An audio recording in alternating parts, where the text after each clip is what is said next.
నేడు నిరంతరము ఏకరీతిగా ఉండే మార్పు లేని దేవుడైన యేసుక్రీస్తు పరిశుద్ధ నామమున ఈ ఉదయకాల శుభములు మీకు తెలియజేస్తున్నాను.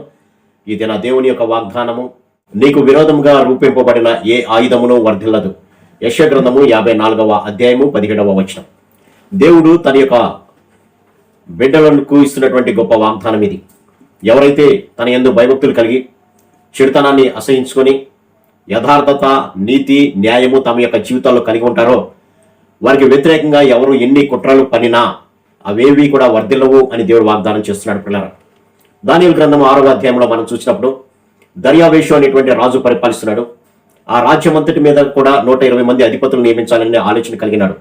ఆ 120 మంది పైన ఒక ముగ్గురు ప్రధానులుగా ఉండాలని, ఆ ముగ్గురిలో దానియేలుని ప్రథముడిగా ఆయన ఉంచడం జరిగింది. పిల్లలు, ఈ దానియేలుని కనుక మనం గమనించినట్లయితే అతి శ్రేష్టమైనటువంటి బుద్ధి కలిగిన వాడై అనే మాటను మనం చూడొచ్చు. కాబట్టి అతి శ్రేష్టమైనటువంటి బుద్ధి అనగా యథార్థత, న్యాయము, దేవుని యందు భయభక్తులు కలిగి ఉండటే. కాబట్టి ఈ ముగ్గురిలో ప్రధానుడిగా దానియేలును నియమించారు. ఆ ప్రధానులు చేయవలసినటువంటి పని ఏంటి అని కనుక ఆలోచన చేస్తే, రాజులకు నష్టము కలగకుండా తప్పకుండా అధిపతులు వీరికి లెక్క అప్పచెప్పాలి. పిల్లలు, అయితే ఏ మాత్రము కొంచెము లెక్కలో తేడా వచ్చినా, ఆ అధిపతులు అవినీతికి పాల్పడినా, వారి జీవితంలో యథార్థత లోపించి అన్యాయం చేయాలని తలచిన దానియేలు ఎట్టి పరిస్థితుల్లో కూడా దానిని ఒప్పుకునేటువంటి వాడు కాదు. ఎందుకంటే దేవుని దృష్టిలో యథార్థత కలిగినటువంటి వాడుగా ఉంటున్నాడు. కాబట్టి అతి శ్రేష్టమైనటువంటి బుద్ధి కలిగినటువంటి వాడుగా, లెక్కలలో ఏ మాత్రం కూడా తేడా రానినటువంటి స్థితి అక్కడ మనకి దానియేలులో కనబడుతుంది. కాబట్టి అక్కడ ఉన్నటువంటి అధిపతులు దానియేలు మీద ఏ విధము చేతనైనాను నేను ఎక్కడి నుంచి తప్పిస్తేనే మనము అవినీతికి, అన్యాయానికి పాల్పడతాము అనేటువంటి ఆలోచన కలిగినటువంటి వారుగా దానియేలు మీద కుట్ర పన్నారు. పిల్లలు, దానియేలు పరిపాలిస్తున్నటువంటి పరిపాలనలో ఏదన్నా లోపాలు కనిపెట్టాలని వారెంతగానో ప్రయత్నం చేశారు. కానీ ఒక్క చిన్న తప్పైనా దానియేలులో కనిపెట్టలేకపోయారు. మరి ఏం చేద్దాం అనేటువంటి ఆలోచన కలిగి వారు చేసినటువంటి పని ఏంటంటే, రాజు దగ్గరికి వెళ్ళి, రాజా, ఒక శాసనం చేద్దాం, 30 రోజుల వరకు నీ యొద్ద తప్ప ఏ దేవుడు వద్దనైనను మనిషిని వద్దనైనను ఎవరు కూడా విజ్ఞాపన చేయడానికి వీలు లేదు, విన్నపము చేయడానికి వీల్లేదు. ఒకవేళ ఎవరైనా అలా చేస్తే వారి సింహాల గుహలో పడవేయబడతారు అనేటువంటి ఆజ్ఞను జారీ చేయండి బలవంతంగా రాజు చేత ఆజ్ఞను జారీ చేయించారు. కాబట్టి ఇదంతా కూడా ఎందుకు అనంటే, దానియేలులో తప్పు పట్టాలి, దానియేలును అక్కడి నుంచి తీసివేయాలి అనేటువంటి ఒక ఆయుధాన్ని వారు ఎన్నుకున్నట్లుగా మనం గమనించవచ్చు. ప్రభు అంటున్నాడు, నీకు విరోధముగా రూపించబడినటువంటి ఏ ఆయుధము కూడా వర్ధిల్లదు అని మాట సెలవిస్తున్నాడు. కాబట్టి దానియేలు మీద ఒక నింద మోపారు.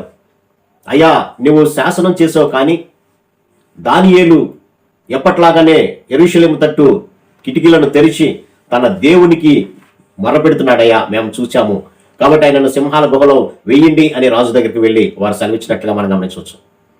అయినప్పటికీ రాజు అయిష్టంగానే సింహాల గుహలో దానియేలును పడవేయడం, దేవాతి దేవుడు తన యందు నమ్మిక ఉంచిన వారి పట్ల ఏ వాగ్దానాన్ని అయితే చేశాడో, నీకు విరోధంగా రూపించబడేటువంటి ఏ ఆయుధము వర్ధిల్లదని వాగ్దానం చేశాడో ఆ వాగ్దానాన్ని దానియేలు పట్ల నెరవేర్చారు. పరిణామం ఎప్పుడైతే దానియేలు ఆ సింహపు గుహలోనికి వెళ్ళారో సింహాలన్నీ మోకరించి ఉన్నట్లుగా మనం గమనించవచ్చు. ఎందుకంటే దానియేలుతో పాటుగా మనకు వాగ్దానం చేసినటువంటి దేవుడు ఉన్నాడు. పిల్లలు, ఎప్పుడైతే ఆ దేవాతి దేవుడిని చూసి ఆ సింహాలు పిల్లి పిల్లల్లాగా మోకరించినట్లుగా మనం గమనించవచ్చు.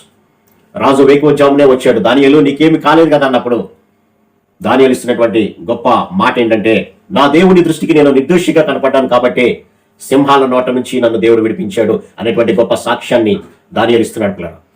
కాబట్టి దేవుని పట్ల ఎవరైతే విశ్వాసం కలిగి వారి యొక్క జీవితంలో నిర్దోషత్వాన్ని కలిగి ఉంటారో, న్యాయాన్ని కలిగి ఉంటారో, వారికి దేవుడు ఈ వాగ్దానాన్ని ఇస్తున్నాడు. పిల్లలు, కాబట్టి నేను నిర్దోషిగా కనపడ్డా, నా దేవుడు నన్ను పరీక్ష చేసినప్పుడు నాలో ఏ లోపము లేదు కాబట్టి ఆయన నన్ను విడిపించాడు అని చెప్పగానే రాజు ఎంతగానో సంతోషించాడు. అంతేకాకుండా ఎవరైతే దానియేలు మీద ఈ విధమైనటువంటి ప్రచారం చేసి దానియేలును చంపాలనేటువంటి ఆలోచన కలిగి ఉన్నారో వారిని ఆ సింహాల గుహలో వేసినట్లుగా మనం గమనించుకుంటున్నాడు.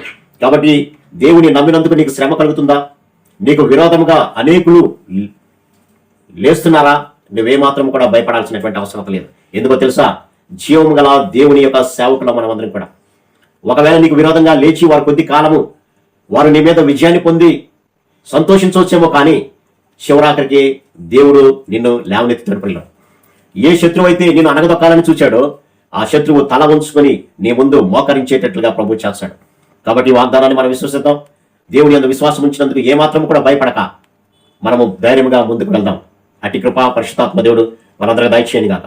ఆమేన్. ప్రార్థన. సర్వశక్తుల ప్రేమగల మా తండ్రి, నీకు విరోధంగా రూపొందించిన ఏ విధమైనటువంటి ఆయుధము వర్ధిల్లదన్నావు ప్రభా, దానియేలును మాకు ఉదాహరణగా చూపించాను. ఈ లోకంలో మేము విశ్వాసంలో కొనసాగుతున్నప్పుడు మా మీదకి ఎన్ని ఆయుధాలను సాతానుడు ప్రయోగించినా ఇదిగోనైనా మీ యొక్క సహాయంతో దాన్ని జయించి ముందుకు కొనసాగే భాగ్యాన్ని దయచేయమని యేసు నామమున అడిగి వేడుకొంచున్నాను తండ్రి. ఆమేన్. God bless you.